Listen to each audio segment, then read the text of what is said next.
വഴുതനങ്ങ ഈ കനത്തിൽ അരിഞ്ഞെടുത്തിട്ടുണ്ട്. ഇനി നമുക്കിത് വെള്ളത്തിൽ ഇട്ട് വെക്കണം 10 മിനിറ്റ്. വഴുതനങ്ങയുടെ കറ പോയി കിട്ട വരുന്നതിന് വേണ്ടിയാണ് ഇങ്ങനെ ചെയ്യുന്നത്. കണ്ടോ, കറ നന്നായി ഇളകി പോയിട്ടുണ്ട്. ഇനി നമുക്കിത് വെള്ളം കളഞ്ഞ് എടുക്കാം. വഴുതനയിലേക്ക് പരട്ടുന്നതിന് നമുക്ക് കുറച്ച് മഞ്ഞൾപ്പൊടിയും 1 ടീസ്പൂൺ മുളക് പൊടിയും ആവശ്യത്തിന് ഉപ്പും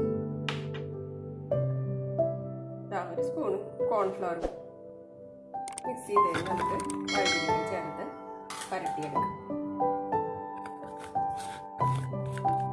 നന്നായി പരട്ടിയെടുത്തിട്ടുണ്ട്. ഇത് നമുക്ക് 10 മിനിറ്റ് വയ്ക്കാം. ഇനി നമുക്ക് ഫ്രൈ പാനിൽ ഫ്രൈ ചെയ്തെടുക്കാം.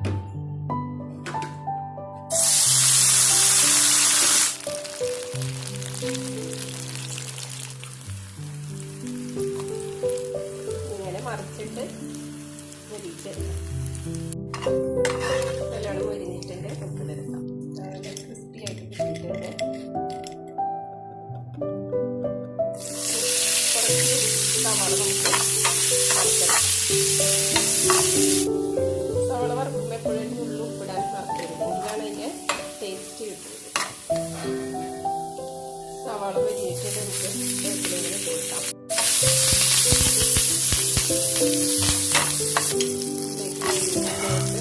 മിക്സ് ചെയ്യാം.